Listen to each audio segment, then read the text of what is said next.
Welcome everybody to the Jim Acosta Show. It is Thursday, April 17th. As you can see on screen with me right now, is the one and only David Frum with The Atlantic and of a new podcast, I understand, David. Is that correct? It's now 2 weeks. We've had two issues or two editions out, an interview with Rahm Emanuel and some comments I make there. And then just Wednesday, we released a discussion with Ontario Premier Doug Ford, and it drops every Wednesday. And I know you've been really focused on Trump's tariff policy, which has obviously been wreaking havoc. And just today in the New York Times, they're reporting that a day after the Japanese delegation met directly with Trump, it is Italy's turn with the arrival at the White House of one of the few European leaders Trump actually likes. This is Prime Minister Giorgia Meloni, whose conservative, more nationalist views, the New York Times says, should be, in the minds of many in the administration, a model for the rest of Europe. Who knows whether any of that is going to shield Italian products from all kinds of tariffs. But I know that, David, you wrote in The Atlantic today, can the U.S. president fire the chairman of the Federal Reserve because he does not like the job the chairman is doing? Once upon a time, the answer was a well understood no, David writes. The Federal Reserve was created by Congress. The founding statute guaranteed the Fed's independence. Chairman Jerome Powell repeated that conventional answer at the Economic Club of Chicago only yesterday. The chairman cannot be removed for policy reasons. But it seems like Trump's going to try to have his way anyway and bully him out of there. What do you think?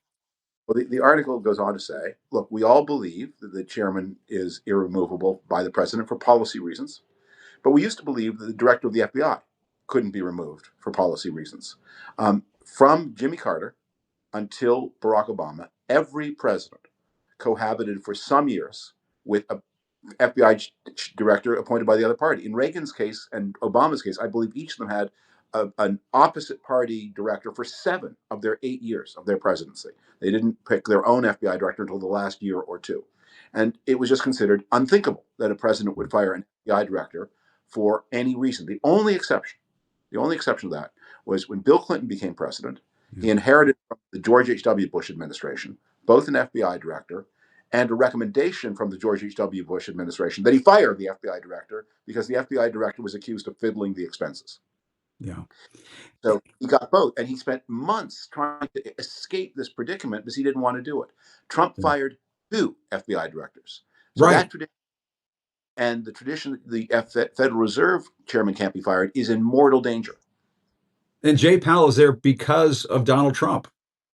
Powell was appointed by Trump, reappointed by Biden, confirmed 80 to 19 in the Senate in 2022. But Trump is in a jam. Yeah. He's made this economic calamity. He himself doesn't understand how bad the calamity is. The people around him. The very fact you mentioned he's talking Italy's Prime Minister Giorgia Meloni. Trade in Europe, trade is an EU competency. The Prime Minister of Italy cannot discuss trade with the president. She has no power. Hmm. There's no such thing as an Italian tariff. There's only an EU tariff. So it's a Right. waste of. I'm sure there are many things to discuss with her, but the idea this is an exit from the trade war. If they believe that, they don't know anything about their business. But David, I mean, one of the things that Jerome Powell should be credited for, and please correct me if I'm wrong, if you have a difference of opinion, please feel free to say it. They were on the verge of engineering a soft landing for the economy. I mean, that is how Trump came into office with the general understanding pretty much everywhere in the financial markets and here in Washington that the economy was sort of moving in a direction of a soft landing to the point where the Federal Reserve is going to start lowering interest rates. Now interest rates are heading in the wrong direction, of course, because of Trump's tariff policy. And so, Trump has undermined the person he now wants to get rid of. I mean, he's kind of made his own bed here. Well, um, the inflation by the end of 2024 was below 3%, and we were on a trajectory, as you say, toward full employment and under 3% inflation, maybe under 2% by the end of this year. All Trump had to do was leave that alone. But Trump needs to understand something again that he doesn't understand. The Federal Reserve has a lot of instruments, but what they mostly control are very short-term interest rates. The rate at which banks lend to each other overnight. The, the interest rates that determine your mortgage or your car loan, the Federal Reserve has very little power over those. Those are set by the. And one of the things that makes a stagflation, which is what Trump is creating, so dangerous, is the president says to the Fed chairman, I want interest rates cheap. I want money cheaper to goose the economy. And the Fed chairman says, well, theoretically, I could do that if I listened to you, which I'm not supposed to. But if I did, I could get you cheap overnight money. I could lower the interest rates. But that would create more inflation, which the market would recognize and which would raise the long term interest rates, the rates we care about for mortgages, cars, industry, everything. I don't control that. I can't make that cheaper for you. Only you can make that cheaper by dropping the tariffs and balancing the budget. Yeah. And I know you have spoken with the Ontario Premier, Doug Ford. What did you glean from that conversation? Because I mean, just from a a layman's standpoint, I'm a sportsman's standpoint. I mean, it is remarkable to see Canadian fans boo the national anthem at hockey games. I mean, this has been an utter calamity what has taken place. The way that the relations between the US and Canada have just been devastated. When Trump and his people want to talk about tariffs in a way Yeah. that makes some kind of sense, it just doesn't sound like they're on drugs. Um, they talk a lot about China, and Americans have complex feelings about China, and they're definitely at points of friction. And many people in the Biden administration did a lot of hostile trade actions to China. That is a live controversy, but it needs to be understood that Trump is not fighting a trade war against China and only China. He's fighting a trade war against every trading nation on earth. And while the China tariffs have been turned on and turned off and turned on again and turned off again, people watching will have a better idea than you or I in our studio here whether they're Yeah. on right. They may be on, they may be off. The tariffs on Canada have been set and fixed from the beginning. Canada, and they were the first target. This is he's been much more consistent in the anti-Canada tariffs than he has been in the anti-China tariffs, and that reflects a very settled animus. And that's what I talked to Premier Ford about. Um, the impact of this on Canadians, because Canada and the United States have a deeply integrated economic system. There is, completely free trade in defense products, has been since the 50s. There's a completely free trade system in autos, has been since the 1960s. The first US-Canada multi-sector free trade agreement dates to the 80s. Mexico joined to create NAFTA in the 1990s. Trump rewrote NAFTA, Right. more protectionist in his first term, and now he's ignoring his signature. And he says to the Canadians and to the Mexicans, I want you to sign my new deal. To which they say, well, your signature is worthless. We signed a deal with you. You ignore it. You want to rip up one deal so we sign another deal? How do we know that means anything? And everyone else in the world says, yeah, look at what you did in your first term. No one can trust you. You have no friends. And in this confrontation with China, you're trying to mobilize the world into, your idea was first you walk through the room slapping every friend in the face. And then you say, now I want you to join me in fighting this other guy here with whom I have a quarrel and you may not. Yeah. And I mean, he's had the opposite desired effect when it comes to influencing Canadian politics. I mean, they now have a political situation there that is very much anti-Trump, when perhaps it was maybe trending in a more conservative direction. And in the case of China, I mean, you were sort of touching on this, David. I don't mean to throw too many questions at you at the same time. I mean, what I've been reading is that China has been preparing for this moment for a very long time, and they sort of have a game plan that's ready to go. And once this gets going, it may be hard to unwind. Look, if you were, if you had a president, not Donald Trump, obviously, but if you had a president who said, I think it's really important to bring manufacturing back to the United States. And let me hasten to add, I don't agree with that policy. But I can see why an intelligent and public spirited person might think so. As I say, not my view, but definitely in the bounds of Biden thought so, in the bounds of normal politics. Many reasonable Democrats and Republicans, they have that opinion. What would you do? Well, first, you'd have to say to the American people, look, uh, this is going to be a bumpy road here. So there's going to be some significant hardship. Is we're going to have to reinvent not just our major industries like automobiles, but everything that goes into a car. The supply chains, they're going to be short, and it's going to be hard. It's going to be hard for not a short time, but for a while, maybe 5 years, maybe 8 years. And we'll see light at the end of the tunnel. And we may at the end of it be poorer than we are today, but we'll be more self sufficient. What I'm going to do, I need you all behind me. So that means I'm not going to insult you. I'm not going to abuse you. I'm not going to steal. I'm not going to take bribes. I'm not going to create stupid fights over every issue. I'm going to try to get 60, 70% of the American people behind me in this national goal that is not short term and not easy. And then I'm going to talk to partners and friends, and not just the easy ones like Germany, Japan, Britain, Canada, Mexico, although, of course, I start with them. Yeah. And I should note, for the folks who are just joining us, Warm feeling uh, with.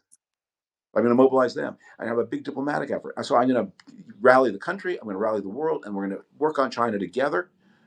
That's what it would. That's what it would take. Instead, what he's done, he's fighting the biggest possible economic war with the fewest possible friends and the least possible public support, while lying even to his own supporters. This will be quick. This will be easy. The Dow is going to 50,000. You're serious about reindustrializing from China? The Dow is going way down, and for a long time. Yeah. Yeah, and the markets don't like uncertainty, and that's what he's injected. He's injected MAGA level instability into the markets, uncertainty into the markets. David, I did want to ask you because you're so wonderful on so many of these constitutional questions as well. I mean, the Supreme Court said today they're going to hear arguments in a few weeks over Trump's executive order ending birthright citizenship. I wonder what you think of that. And then also this controversy that's been going on over this Maryland man who was scooped up and mistakenly taken off to that El Salvadoran prison, which many have described as basically a gulag. And the way the administration has essentially said, well, we can't bring him back. We're not going to bring him back. And it's gotten so bad that, Chris Van Hollen, the senator from Maryland, went down there to check on this. And El Salvador has basically snubbed him and denied him entry to the prison. And Christine Ohm can walk, the DHS secretary can walk through and cut a propaganda spot inside that prison. But Chris Van Hollen can't go in there. What do you make of all of this? What's been going on? Obviously, the Trump people feel as though this is good domestic politics for them. This is good MAGA Fox News politics for them. But it is pretty terrifying, I think, from a constitutional standpoint on multiple levels. In the government, the administration can deport people. That's clearly that's law, and every administration, Biden, Obama, everyone deports hundreds of thousands of people a year.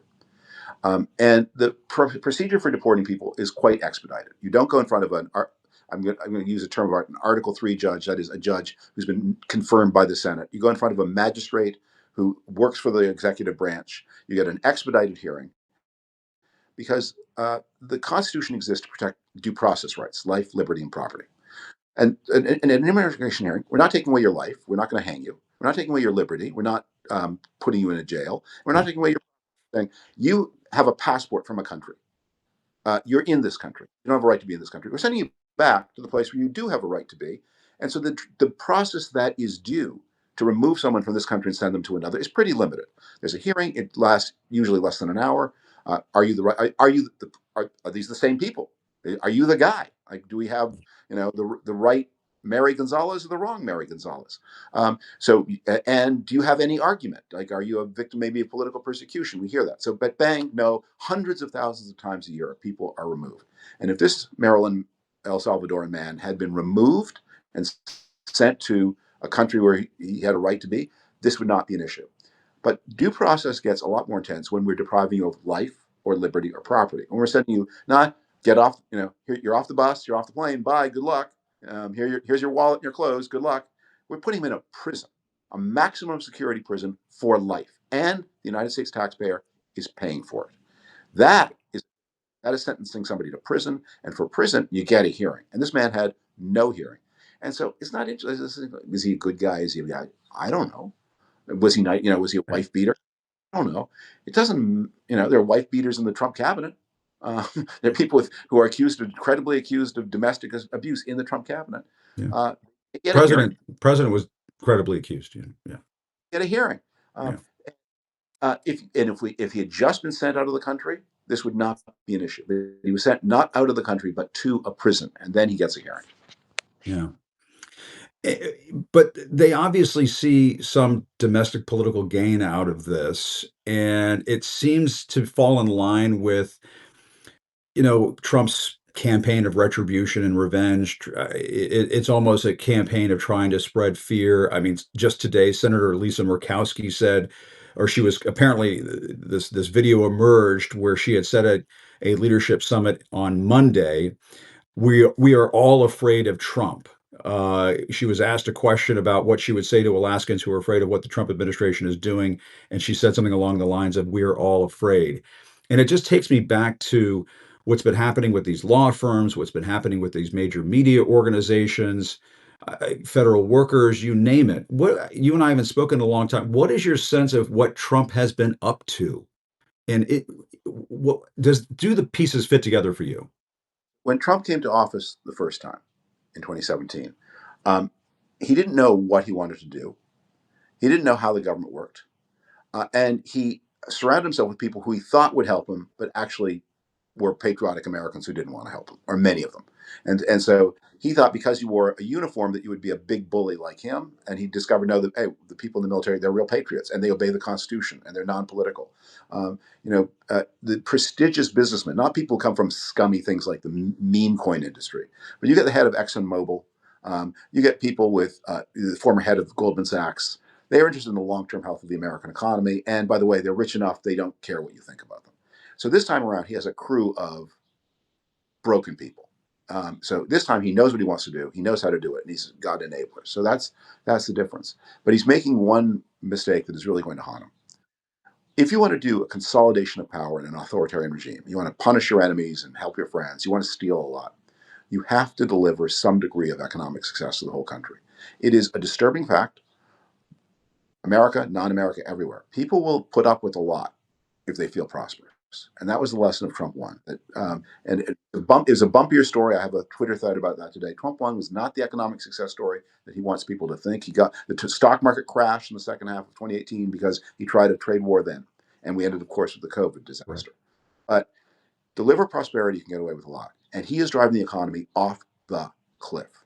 And so when you ask things like, do they have a plan with El Salvador? I don't think we should underestimate the idea that Trump is mentally deteriorating. He's surrounded by people who won't tell him no, and they are making terrible, obvious mistakes that are going to be felt by millions of Americans very, very soon. They're being felt by many Americans now in the financial markets, but they're going to spread. And my colleague at the Atlantic, Derek Thompson, makes the point: 95% of all the baby safety seats sold in the United States come from China. What's going to happen when the people who have babies? My son may have a baby this summer. We hope. When he goes to buy, there ain't going to be any baby seats.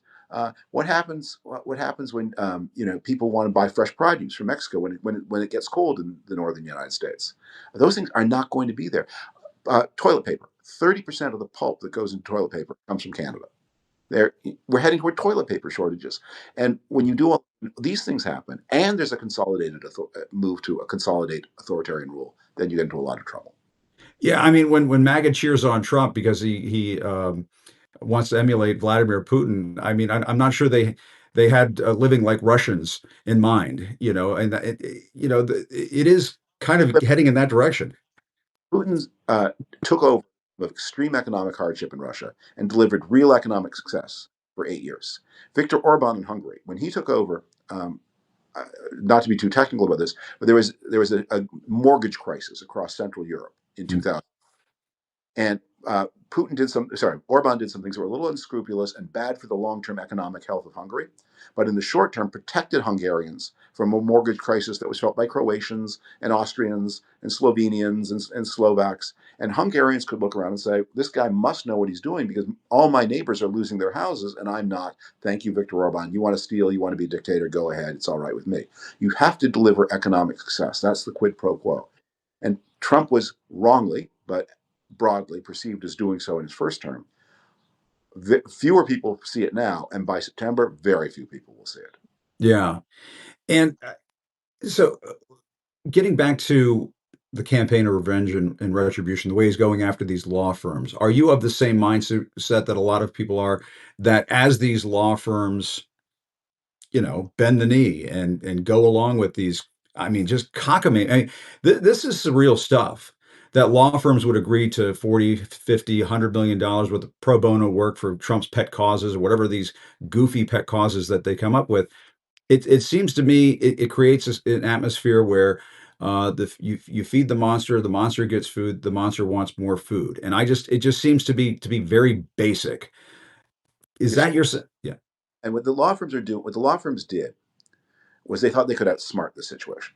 So they go into Trump and he says, "I'm mad at you. I want a punishment." And the law firms, they're lawyers, so they think like this. They'll say, "Well, what if we seem to agree to do what you want?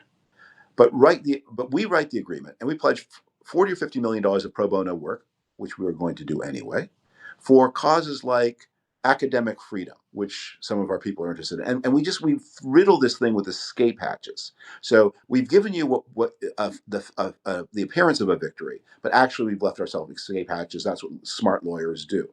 And what they didn't understand was this guy's not going to be managed that way.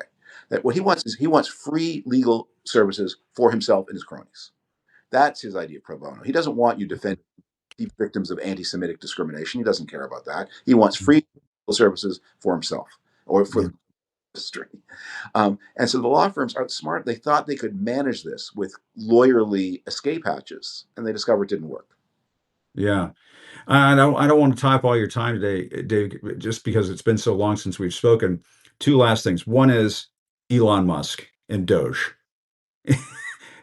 Are there things that surprise you anymore with Donald Trump? And is this one of them? Because this is the one thing that I do find rather startling, that Elon Musk and these tech kids have been able to go into these various agencies and departments, vacuum up all this data, wreak all this havoc, basically wreck the Social Security Administration. I mean, there are things that I imagined happening, and there are things that it just blows my mind. And Elon Musk and Doge blows my mind. Look, the federal government has a lot of ways of doing things. They may not necessarily make sense.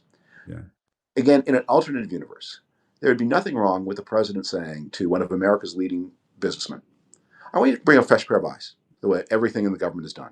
yeah. And like, I know we've done it this way since the Franklin D. Roosevelt administration. Do we have to keep doing it this way?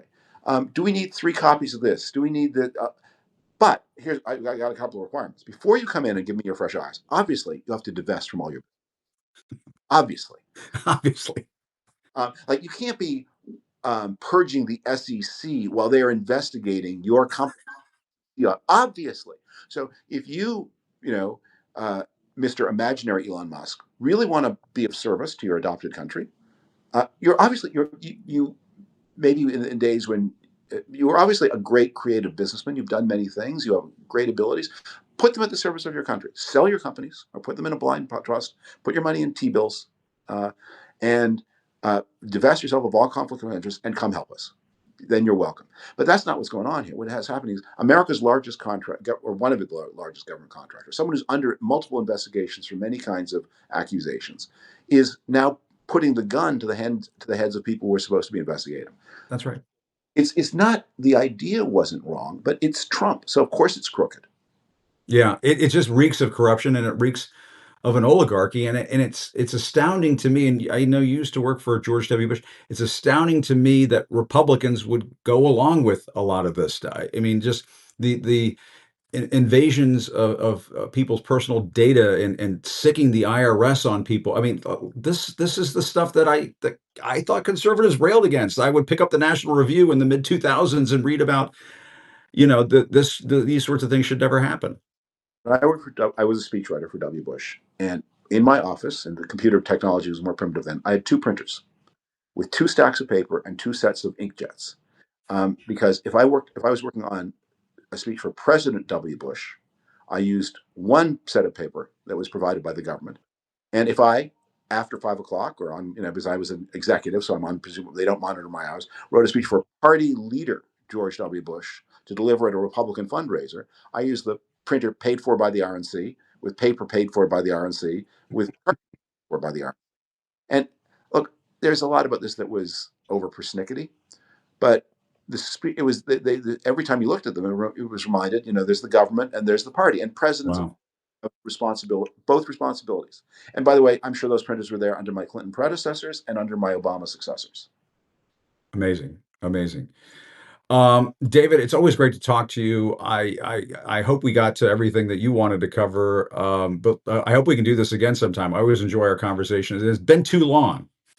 I hope people will visit the David Frum Show podcast on the Atlantic or wherever you get your podcasts, and Yeah. especially, and if you don't follow Canadian politics closely, I hope you'll listen to the conversation with Doug Ford, because Ford's a pretty blunt guy, not an emotional guy, but he really spoke from the heart in a way that I think Americans need to hear. It's not just about facts and figures. It's not just about lumber He's a and compelling guy. he was giving voice to feelings that millions of people have who just feel surprised and betrayed. And the Atlantic is just on fire. It's amazing. Well, our editor had the biggest, he's just the biggest school of his life, dropped lap while he was in the parking lot at Whole Foods. That doesn't happen every day, but he handled it brilliantly, and he made a story to remember, Yeah. uh, just how this government is working. Every time what I say, I see a number of the people are making comments about their emotions and their fear, Yeah. and those feelings are valid and true. It does have to be remembered, as the Jeff's Great Scoop showed, these guys are also kind of out of their depth and not doing everything with quite the intellectual quality that Yeah. aspiring dictator needs to show if he's going to get away with it. It has been a bit of a madcap romp. There's no question about it, but no question. And why can't we get a story like that drop in our laps? Thank you very much. But next, One to a lifetime. I'm yours. great to see you, David. Bye bye. Thanks a lot. Appreciate it. All right, that's the great David Frum. And I saw some comments about the mass shooting at Florida State University.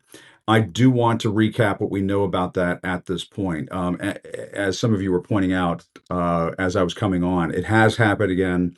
Another mass shooting in America. American students under fire when they should be learning and enjoying their lives as young people in America. This time it happened on the campus of Florida State University in Tallahassee. According to NBC News, at least one person is dead. Another is in custody after an active shooter was reported at Florida State University, that campus in Tallahassee. At least 6 people, according to NBC, are receiving treatment at Tallahassee Memorial Healthcare. A hospital spokesperson said that to NBC News. Our old friend Fred Gutenberg used to be on my show at my old place. I tried to get him on today. He can't do it. He's got a family matter that he's dealing with. But I want to read to you what he posted on X. He posted this earlier today. America is broken. Fred writes, my daughter Jamie was murdered in the Parkland school shooting. Many of her friends who were lucky enough to survive that shooting went on to attend FSU. Incredibly, some of them were just a part of their second school shooting, and some were in the student union today. As a father, all I have ever wanted after the Parkland shooting was to help our children be safe. Fred writes, sadly, because of the many people who refuse to do the right things about reducing gun violence, I am not surprised by what happened today. That is the wonderful Fred Gutenberg, who I did try to get on. He's dealing with a family matter. Of course, we're going to respect Fred as he's dealing with all of that, but I hope to talk to him about this soon. And anybody who used to watch my old show at my old place knows, this has been a topic that I have talked about time and again. Manuel Oliver was one of my very first guests when I started the show here on Substack. Manny Oliver, his son Guac, died at Parkland, and Manny has dedicated his life to making sure that Guac's memory does not fade away. And he even did a one-man show here in Washington. He's done it in other cities.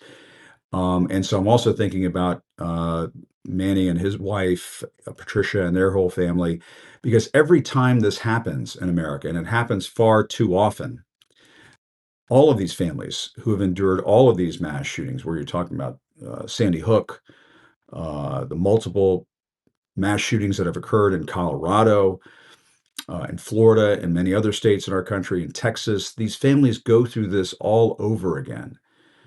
And and I know this from talking to so many of these families, one of the things that they go through is they question themselves as to whether or not they've done enough. And of course, they've done more than enough.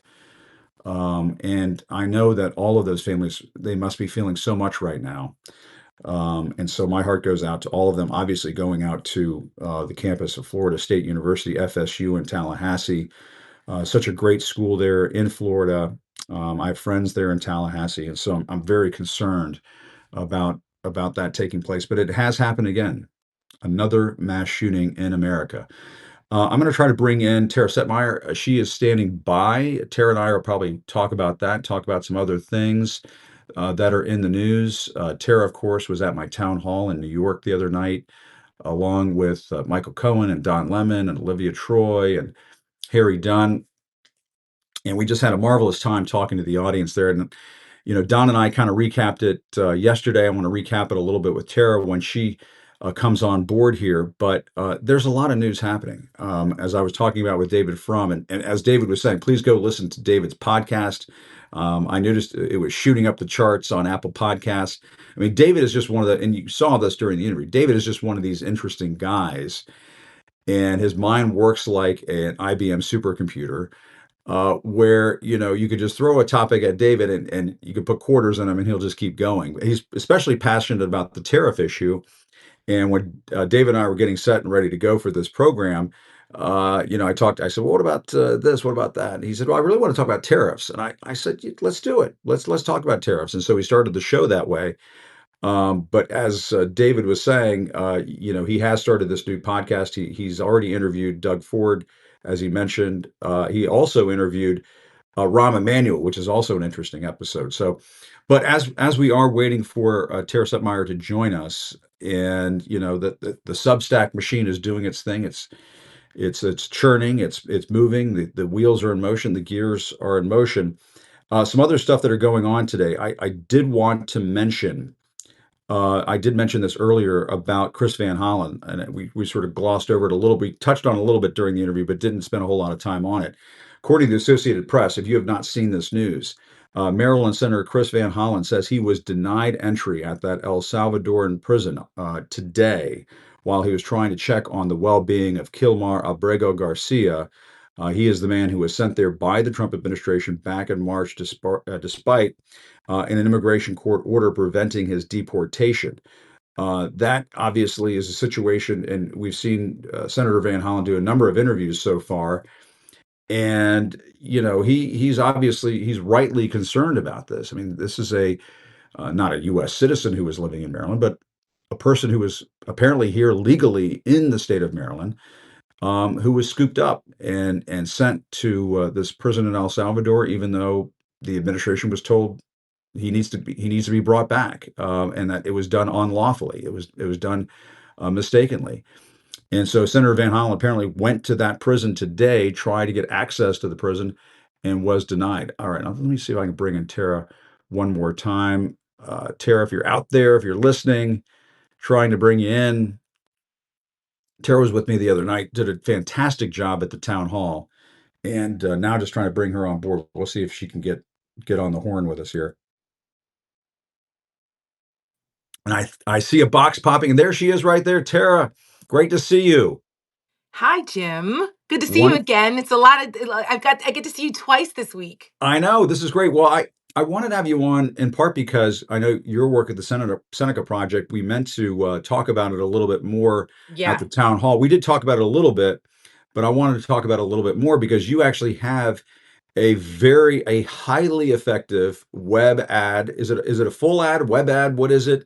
Yeah, it's a full 60-second ad, and as folks know, as a super PAC, we rely on donations. So the more we're able to raise, the more we can place those ads in various places. Our goal is to get this ad placed in some of those districts where Republicans are, you know, in A little some squishy? yeah, a little squishy, and where the midterms will matter, and have Yeah, them explain why they're not doing more to stop Donald Trump from destroying our economy. And yeah. so, but yes, it is a 60-second. It's out on the internet now, and we have some identified places we'd like to place it, depending on how much money we raise. And the one So ad that we talked about, the one ad we talked about, it was about how these tariffs have, resulted in these accusations that Trump was engaging in market manipulation, and that, remember it was last week when he, said, buy now, or now would be yeah, a good be time to get into cool, the market, be cool. Don't worry about it. and then he Buy turns the now. tariffs off, and then he's caught on video in the Oval Office saying, "Oh, you made 2 billion over here, and you made 900 million over there."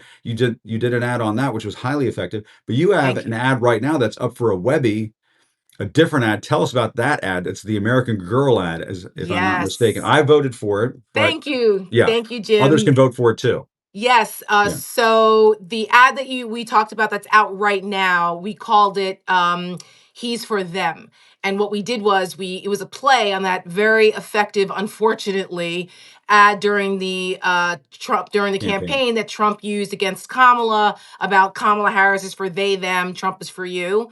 So I was thinking about this with the whole economic situation, and not just the economic situation, but the entire disaster that it has been Trump's second term. And I'm like, he's not for everybody. He's for himself and his billionaire buddies. He's not for you, MAGA people. He's for Yeah. them, the other guys that aren't you. And Right. so we flipped that, and that was the theme of this ad. And we have it in that ad where he talks about, oh, he made 2 billion, he made 900 million. Like, it's in there. And we also have MAGA, people who voted for Donald Trump saying, oh, I didn't expect this to happen to me. Like, this wasn't supposed to happen so soon. And like, yeah, no shit. But anyway, so All of that's this. that ad. That's out now. Yeah. And at senecaproject.us, you can go to our YouTube channel.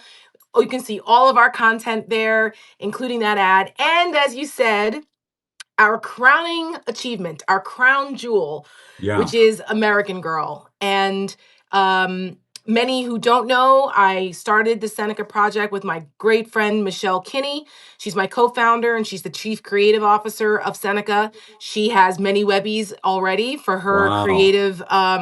as creative director for the Lincoln Project. And so they didn't do it alone. There were more than just Rick Wilson there.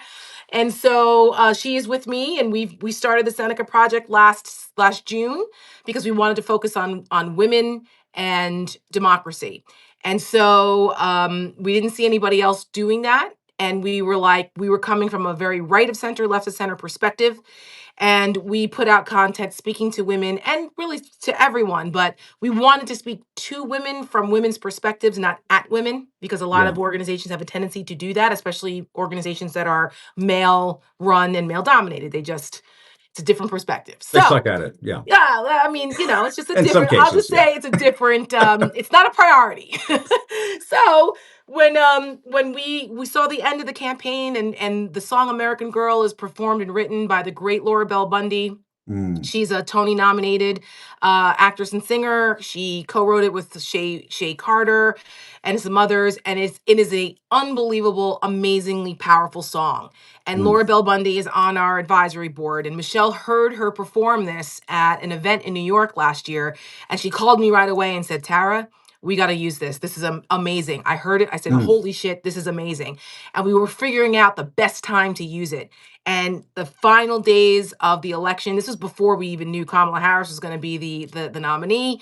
When we first heard the song, as the campaign progressed, we figured this is an ending like anthem. It became Mm. more than just an ad. It was an anthem for women, and an anthem for the women before us, for us now, and really for the younger generation. Is something so that they remember what it means to be an American girl, and the challenges. I mean, it hasn't been easy.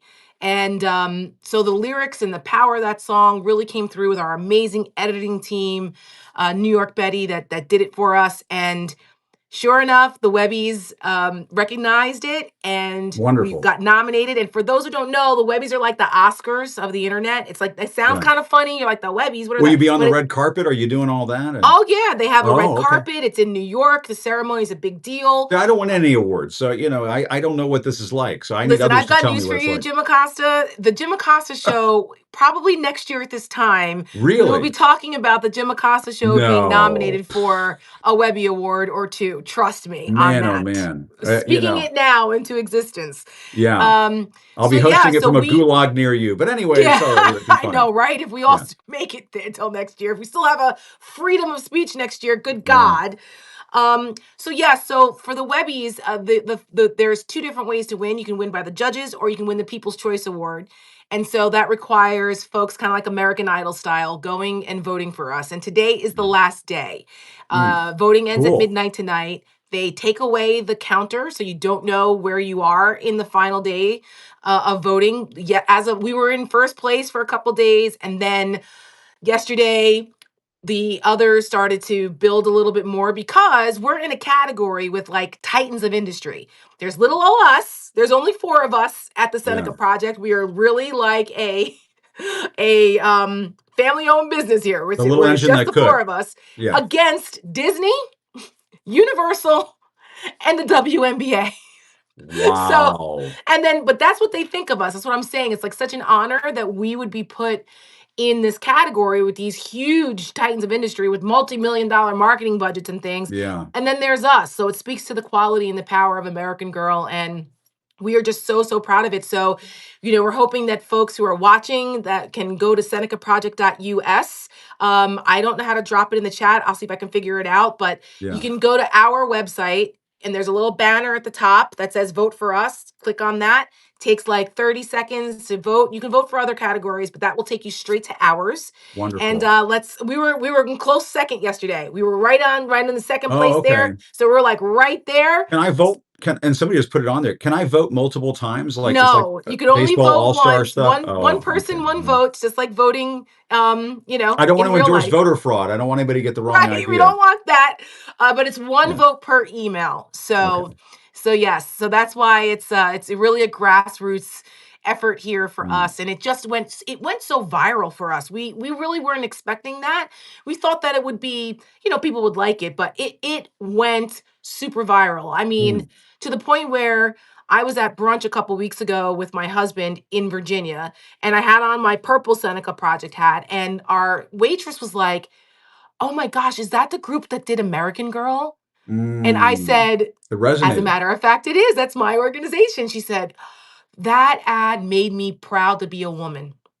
And I said, "Oh Wow. my God." Like even now I start to kind of get emotional about it. And she's like, "I showed my daughter. I sent it to everyone in my family." She's like, Mm. "My daughter started to cry." We Wow. got, I mean, the feedback was incredible. The Mm. reason we did for Women's History Month, we did every day. We did like an explainer of some of the imagery in American Girl because it shows an arc of women's history. And we did that because someone wrote into us and said, "I showed this to my daughter. She's 12." And she started asking questions about, like, well, who are some of these people? She goes, "I would love to have like a reference list or something." So she's like now very interested in women's history. And we Mm. were like, wow. So we did it. We did it for the Mm. month of March before we knew that we were going to be nominated for a Webby. And so it really, really is humbling. And we made that ad for generations of women, and it's just as much of That's an awesome. award for us as it is for everyone who supported it. And so we're hoping we can do it.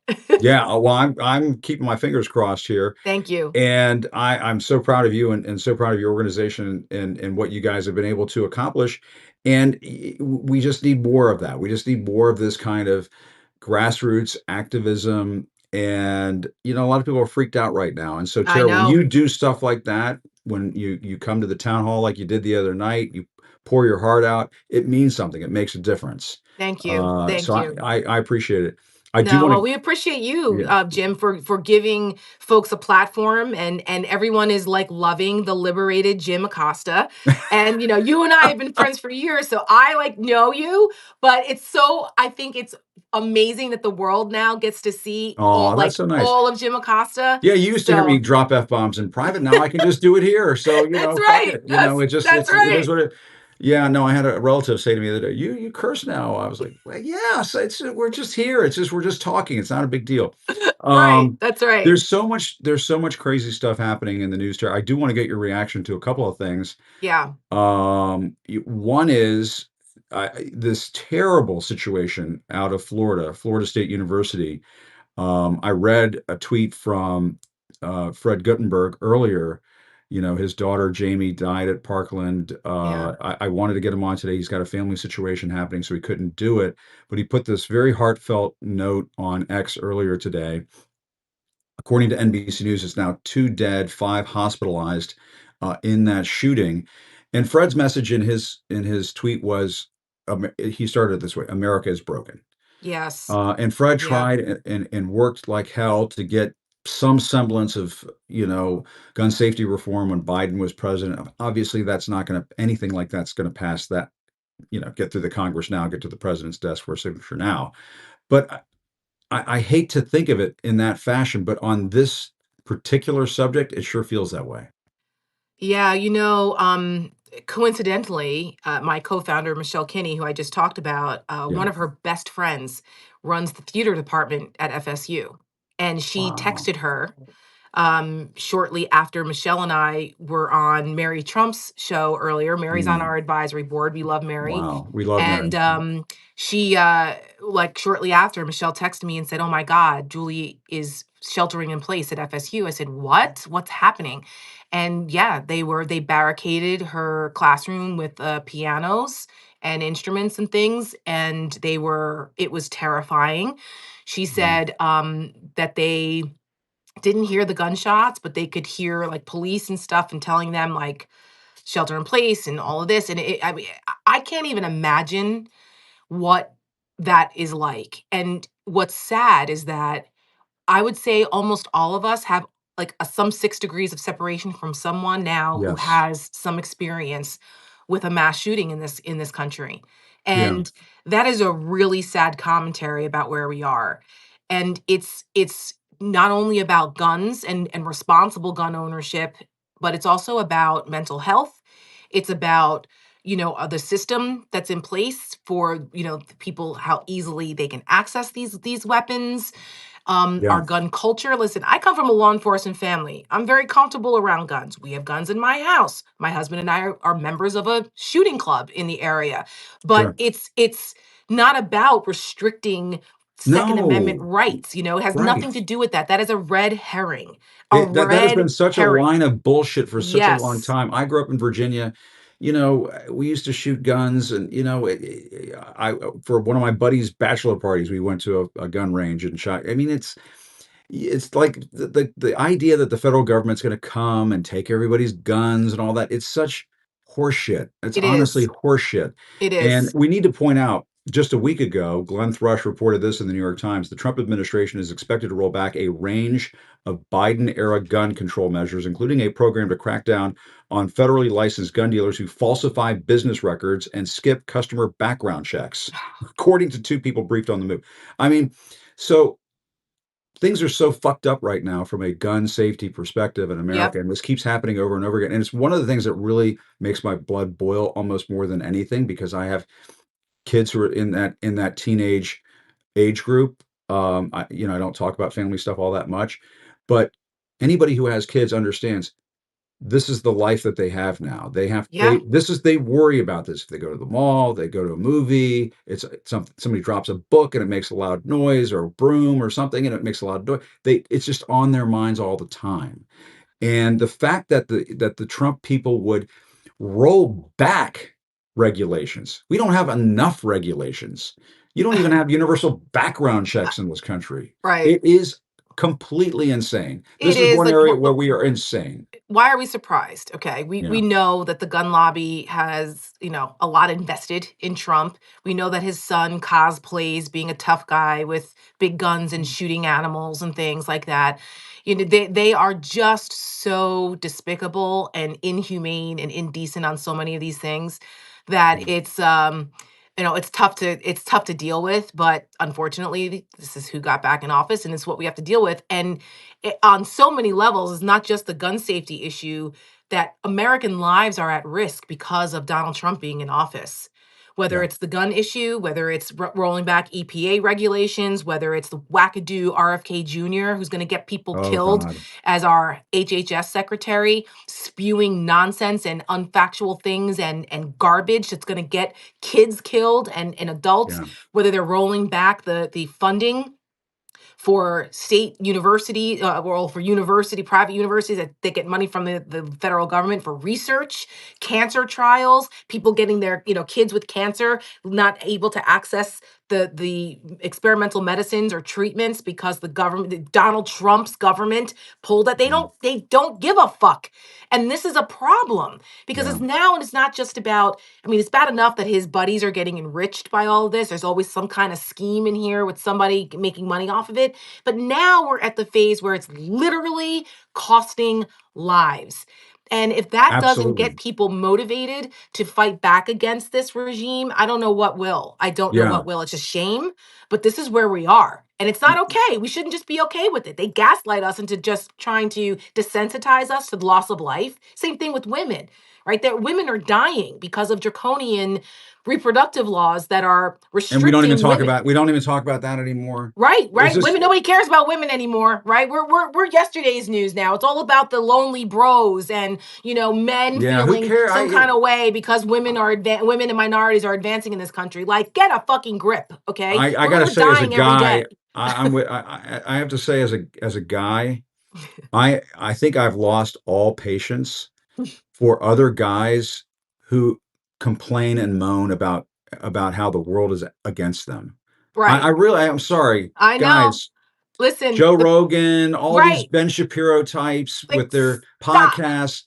First of all, I don't even know what they're going to do the next 3 or 4 years. Why they even have shows anymore? You're going to have a show every day where you just agree with Trump and agree with Yeah, RFK Jr. and all this bullshit. I That know. doesn't sound like a show to me. That sounds like You know a what it sounds like boring, to me? colossal waste of time. It sounds to me like it's a one big circle jerk for the next 3 years. And have It fun with that, does. guys.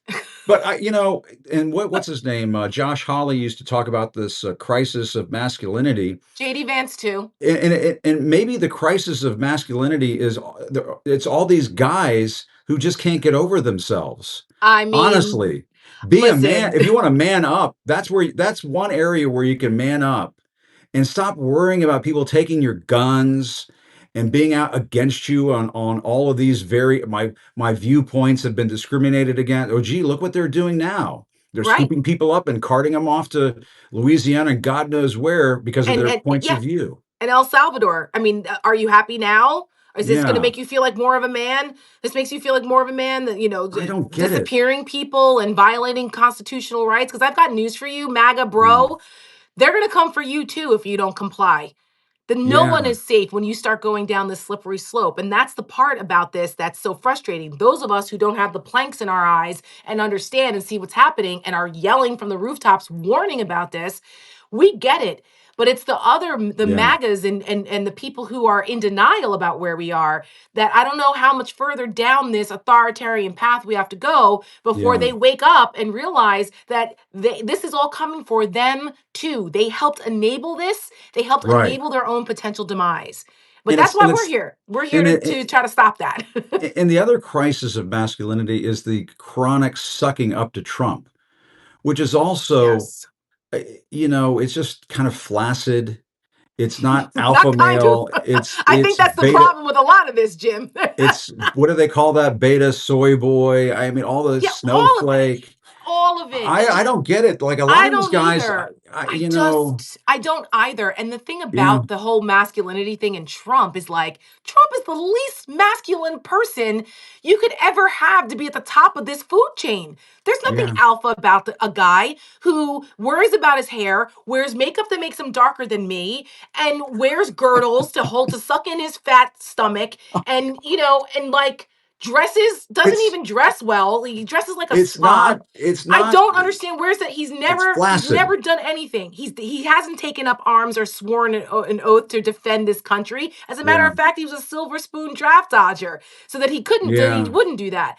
I mean, he there's And nothing Trump's manly getting weird. about He's this kind of guy. getting weird looking. There's a Kind of. weirdness. It's There's a very Willy Wonka weirdness. happening here. I don't know what's happening. I don't know. It's like between like Willy Wonka and like Lorax with those I know, but it's when I'm eyebrows. like shopping for shoes. I've described this the other day. I'm shopping for shoes, and they have the different shades, and one of them is British tan. That's what I've been looking at. I just I that's the closest shade that I can think of. No, And I can think of another shade. It's like shoe polish shit shade.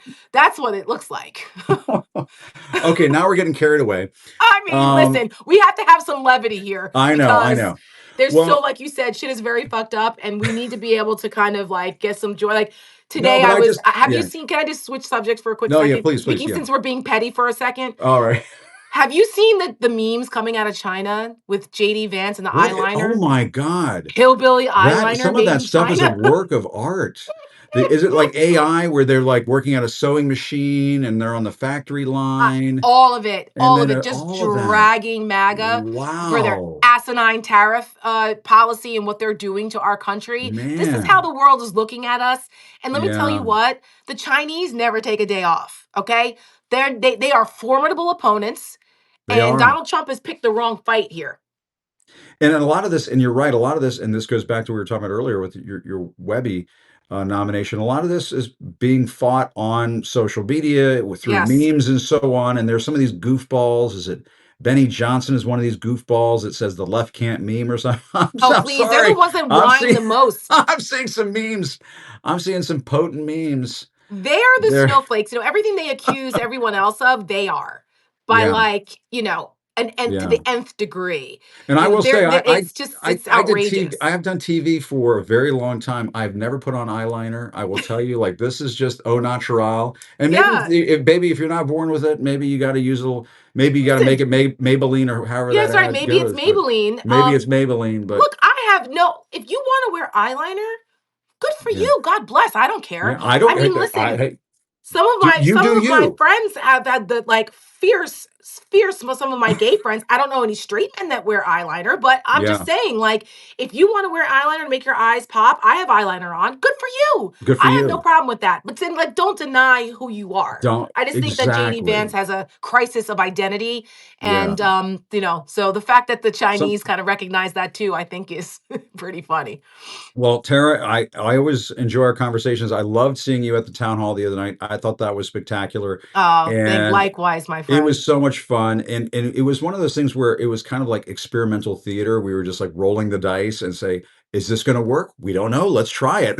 And Listen, it and worked. it It was great. worked. It It was worked great. because Yeah, people like to hang out with good people. Good people yeah, like good people, and everyone's looking for community right now because things in, MAGA has created this hellscape of a reality for a lot of us. yeah, But there are more of us than there are of them. I firmly believe that. Don't get caught up in this bullshit narrative that Donald Trump has a mandate or that MAGA has a mandate. No, yeah, they don't. Okay. Donald Trump won by about 220,000 votes across 7 states. That's it. Out of a country of yeah. 350 million people. Okay. Right. There are more people who stayed home and didn't vote. And that's a problem. But I would hope that That's they're where I motivated think that's where now. the race was lost. I think the race was Correct. lost. Was it Charlemagne? He said that he was worried about people losing to the couch. I think no, not Yeah. to bring JD back into Not this, the but JD Vance kind of couch. Not that couch. sorry. It's my birthday. I'm taking some personal liberties Wait a today. minute. It's your birthday It today? is my birthday today. Yeah. Jim, why do you bury the lead? I did. I Happy did. birthday, I my don't want to get friend. older. I don't want to get older, but it's okay. Uh, It's fine. Listen, it's okay. We are not that far off in age, and I feel you on that. Like I'm in Yeah. denial, but my husband just turned 50 2 weeks ago and has embraced it gloriously. And so Wow. he's like, "Listen, I'm 50. I can curse people out now. You can't tell me anything. I am I 50 know. years old." I sort of feel like I'm becoming more and more like Larry David is what's happening, but maybe that's just what happens when you age, and that's the whole point. I don't know, but Listen, we are still young at heart. There's still a lot of fight left in us, and I think that's important for people to yeah. know. And Jim, I am honored that you spent your birthday for a little bit with me, Of and course. wishing you You're my many, many pal. more. And you get to spend your birthday with lots of folks who love and respect you. And Aw. the world is a better place with Jim Acosta in it. So Aw, thank thank you, you. and same with you, Tara. Thank you so much. Great to talk to you, and vote for Tara's web ad. Yes, Vote yes, for the please. You Webby have until nomination, midnight, please. midnight tonight. Go to senecaproject.us, and thank you to everyone who has voted already for us. We are so appreciative of it. You have until midnight tonight. Spread the word. Help American Girl win this Webby. Thank you Wonderful. guys. Good luck, Tara. I hope you win. Thanks, Jim. Okay, see you soon. I love Tara. She's one of my favorite people in the whole world, and we always have a great time when we talk because I think because I enjoy. I mean, I'll just confess, I enjoy being around people who kind of pull the juvenile delinquent out of me, and that person is there. And anybody who knows me knows that that is the case, and Tara does that because she's such a great friend, and I don't know, we just always hit it off. I'm going to end it now. What can I say? It's my birthday, and I can just end the show however the hell I want. And that's what I'm going to do right now. But I just want to say to David Frum, thank you very much, Tara, as always. If you can go and vote for Tara's ad, that would be terrific. It would be wonderful if she could cap this week with a win at the Webbies. What am I going to do for my birthday? There may be a bottle of red wine in my future, and something along those lines. Not the whole thing, but part of it. We have to be reasonable here, but and maybe a little walk with Duke as well. But in the meantime, thanks everybody for watching. Really appreciate it. I'm back in DC. I said I would be back in DC.